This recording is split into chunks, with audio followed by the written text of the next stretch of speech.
Hello everyone, and welcome to Gaming in the Wild, a video games podcast about games from the artistic, creative and interesting side of the spectrum, from indie to AAA. My name's John, I'm your host. I'm a journalist based out in Reykjavik, Iceland, where today it's a horribly grey day, with sheets of pouring vertical rain. It's like the day never really started. It's that kind of dim light, and that kind of damp feeling. But my day was lit up by the arrival of some unexpected good mail. A while ago I ordered a Hyperlight Drifter figure from Fangamer in the US, and it arrived today. It's a really cool thing. It's like, especially if you are a digital gamer like me, then it's nice to have something physical to represent games that you really like, to have a collection of some kind. I don't really like collecting the physical games that much, especially if they're on CD. Feels like collecting dead media to me, kind of. I know there's an argument to be made for it, of course, but so I like to pick up little things here and there, like I have the whole Breath of the Wild amiibo collection. I'm getting a Sayonara Wild Hearts vinyl whenever that arrives. And I have a Kentucky Route Zero physical game in the future, because I love that game so much. So it was really nice to get this Hyperlight Drifter figure. It's like a very well constructed, actually. Like if you own amiibos, you'll know that they feel a little wobbly, especially if they have like a sword or something like that. But this Hyperlight Drifter one, it's really nice, a little bit heavy in the hand. Feels nicer quality than an amiibo, to be honest. So if you're interested in that, I posted a picture of it on my Twitter and Instagram, so you can see it at Gaming in the Wild, my little unboxing sequence of that. And if you want one yourself, then pop over to Fangamer, and they've got a whole Hyperlight Drifter line of merch, and maybe you could have your day brightened up too. But the game that I'm talking about today isn't going to brighten up anyone's day, I think. It's a psychological horror game, and that's not my usual genre, I know, but if you've been listening to the show for a while, you may have heard episode 2 in which I covered Control by Remedy Entertainment. Now this game fascinated me from the first time that I laid eyes on the artwork, and I'm not quite sure why. There was some kind of quality to it, something about the conjunction of kind of aesthetic and subject matter. It kind of looked like an art house movie about the paranormal in its kind of style, the brutalist office block and the telekinetic abilities and this kind of slowly unfolding thriller of a plot. And so I played the game, liked it, but felt compelled to look into this universe more. And so I was really happy to find out that Remedy Entertainment, the Finnish company behind the game, had made one other game in this universe. It came out way back in 2010 as an Xbox exclusive on the Xbox 360. And so, having pretty much bought a PlayStation 4 to play Control, I now found myself borrowing an Xbox 360 from a friend, so shout out to Helgi Snire for that. Which means I've now got a rather alarming record of having to get one new system to play every new Remedy game. Maybe the next one's going to be PS5 and I'll have to do it again. But the game itself is another paranormal thriller. It's a narrative-driven third-person game about an author who goes through a very strange supernatural experience in a small town in Washington State. And the author's name and the name of the game is Alan Wake.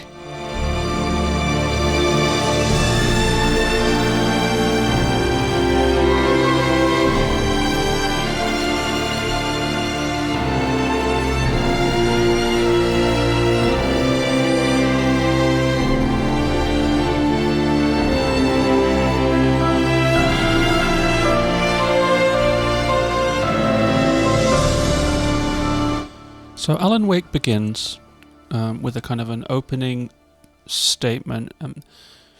It's narrated by Alan himself, and he starts off with a Stephen King quote, and that is, "Nightmares exist outside of logic, and there's little fun to be had with explanations.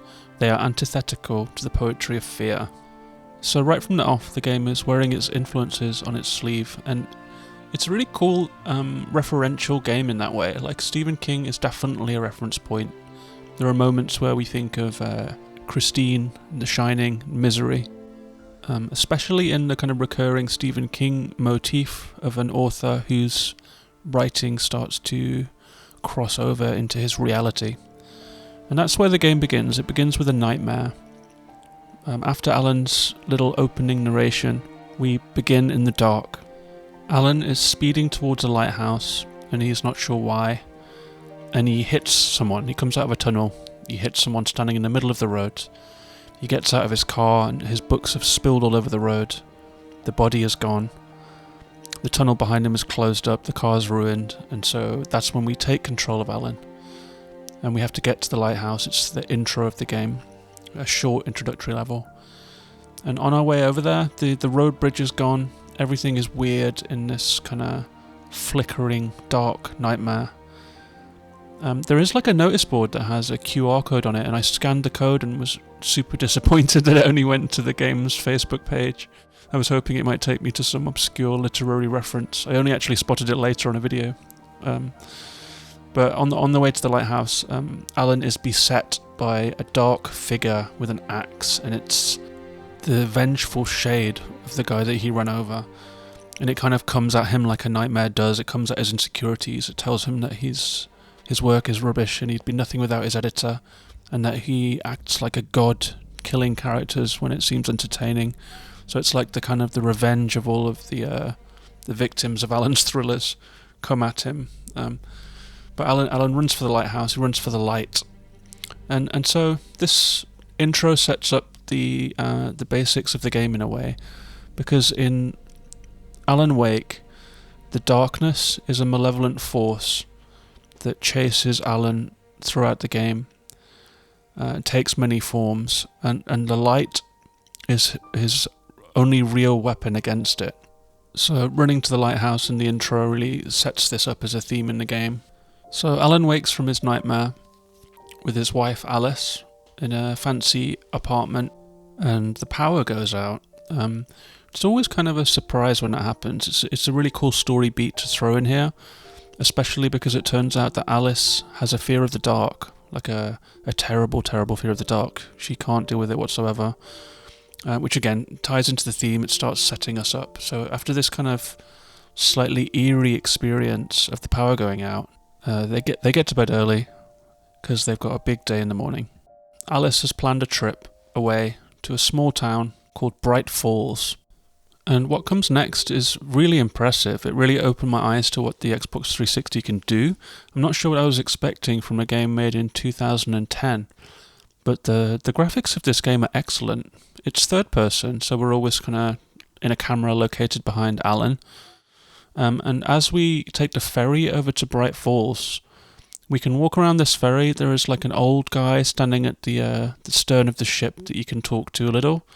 He recognises Alan. He's a late night host on a local radio station. And as the ferry is crossing, we talk to him, and we see a seaplane come in and land on the river.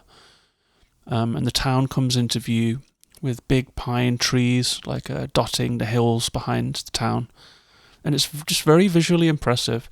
If it wasn't for the upgrades that we've seen in facial animation, this game wouldn't be incredibly out of step with something like The Last of Us Remastered, which came out years later.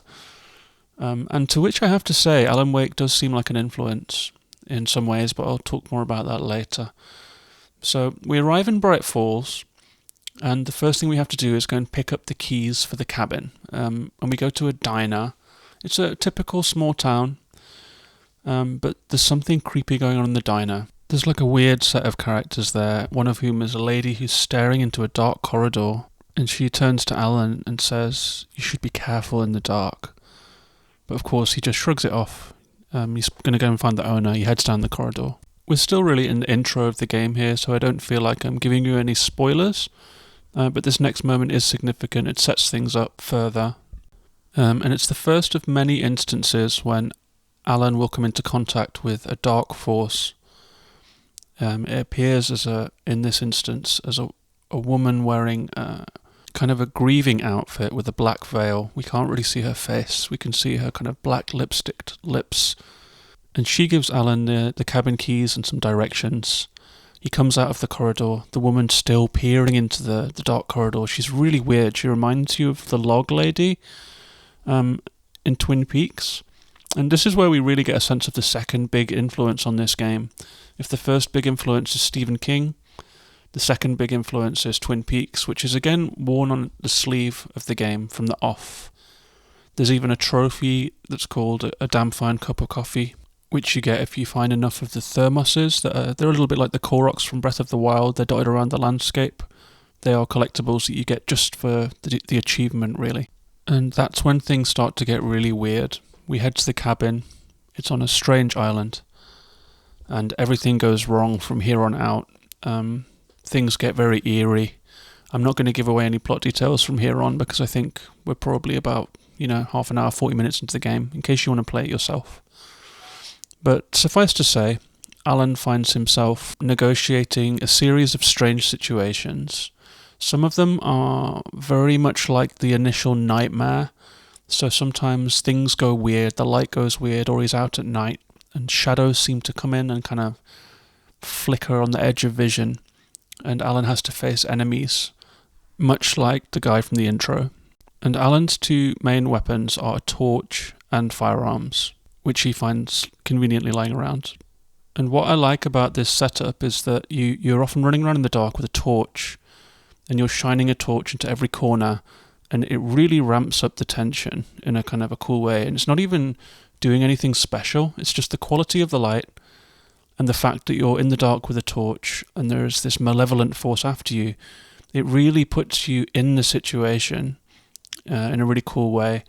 And when these dark enemies appear from behind bushes or fences or containers or whatever, you can focus your torch beam onto them and kind of burn away their dark aura.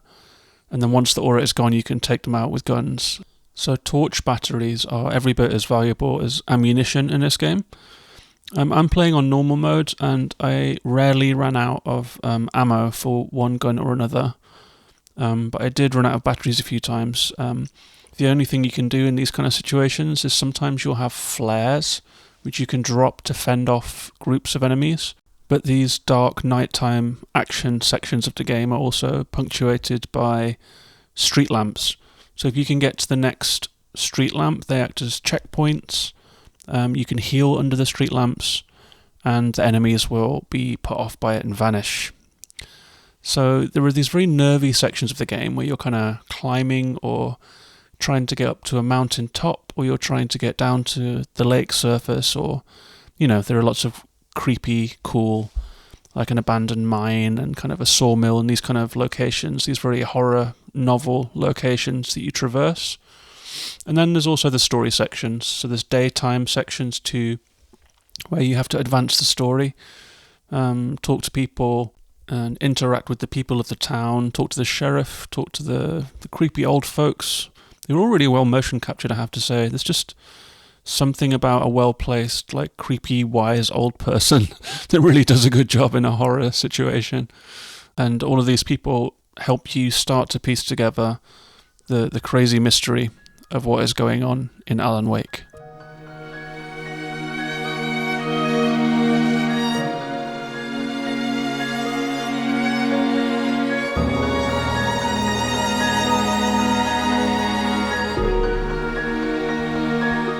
And that's the game, really. It's sequences of kind of tense, interesting darkness combat, where you're dealing with these kind of agents of the darkness, and then these plot-heavy sequences where you're getting cutscenes, you're just making discoveries, making connections.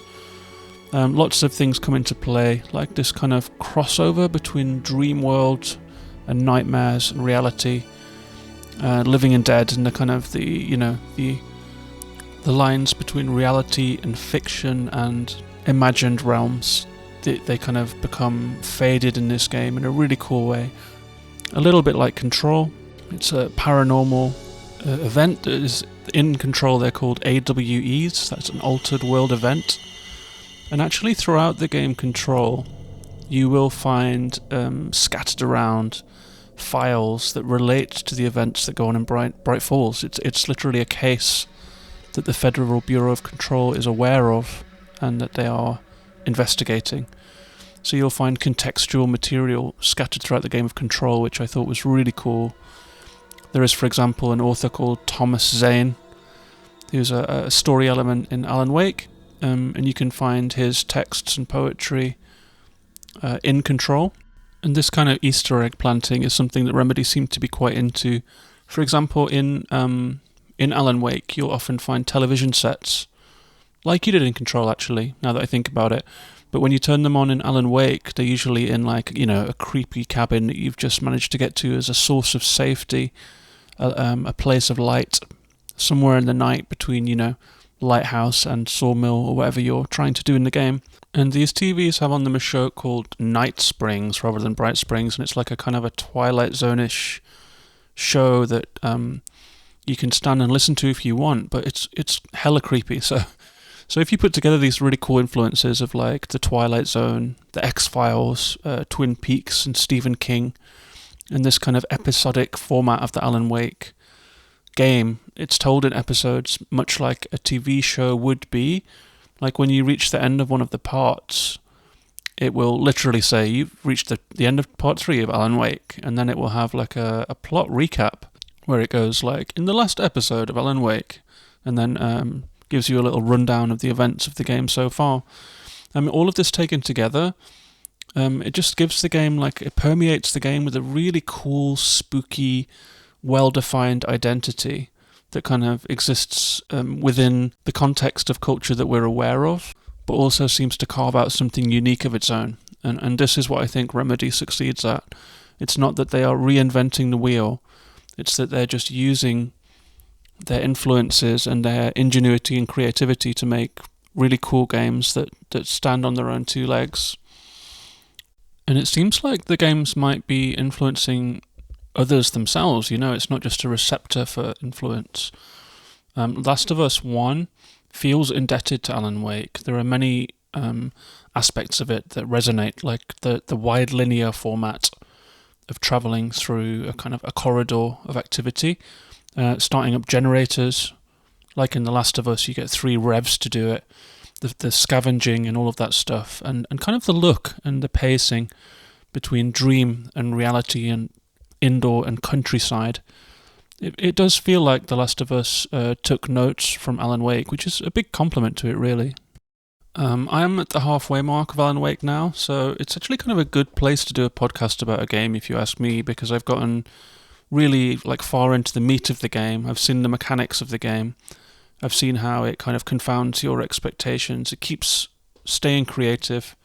There is quite a lot of running around in the woods, shooting at stuff, but throughout the game there are sections of different gameplay elements that are brought in. It keeps you on your toes.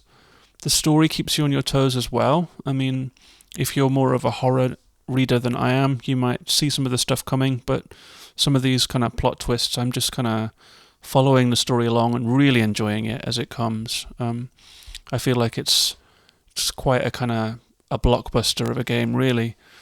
And as I delved into this game, I came across some really interesting back history.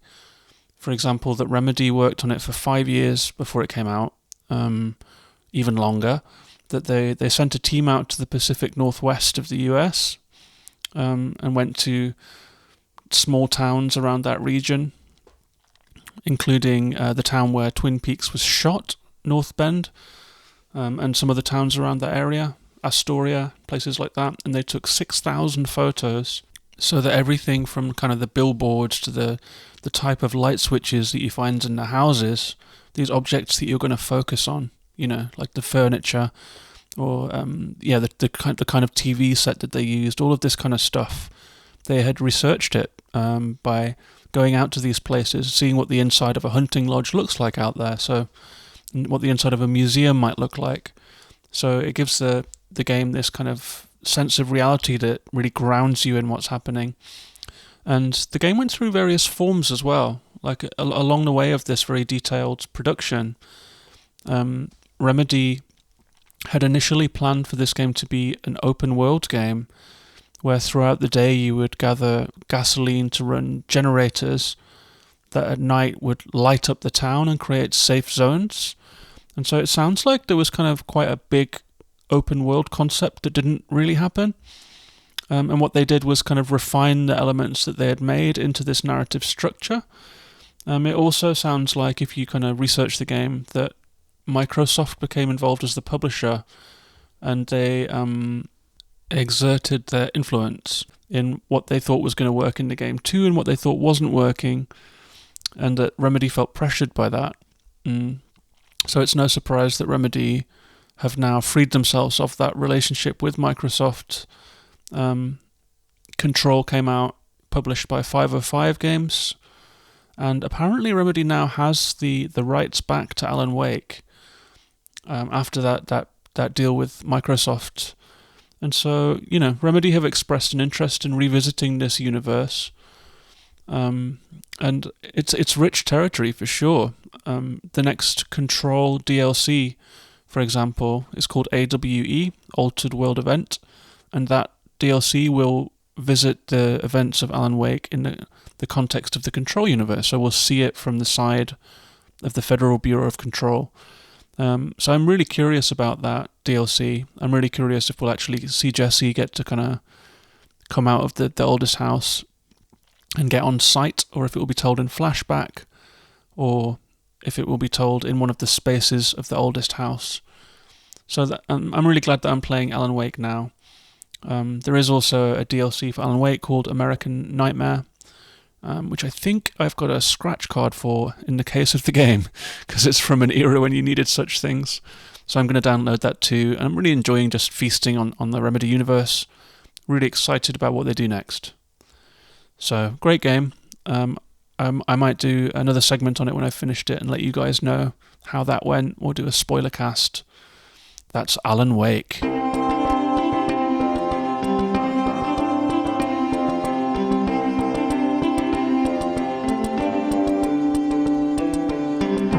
So that's Alan Wake. I hope you enjoyed hearing about it, and that was useful for you. I have noticed during the making of this podcast that my mind is just addled right now, and I'll tell you why. There's a little story to end the episode. I was going to do a little bit about Bleak Sword, which is like a 1-bit Souls-like mobile game, which is actually very, very good and has these gestural controls that are really cool, and it's part of Apple Arcade. But seeing as I can't really form coherent sentences without chopping them together, by the way, sorry if there are lots of clicks and chops, that's why, I thought I would leave that one for another day. And the reason for my tiredness is that I was dog-sitting for the last 3 days a young puppy called Panda, and we discovered some IRL games. All of my game time was taken up by this new innovative game where I have to hold a piece of rope, she has to bite it and pull it out of my hands. And as I tweeted, it was a very dynamic game with emergent elements. But it meant that most of my time was spent with this very needy puppy that was away from its owner for the first time. And so it was really, really clingy. It was couldn't be out of the room from me, basically, because it was just so scared and nervous. But I tried to make it feel at home as best I could.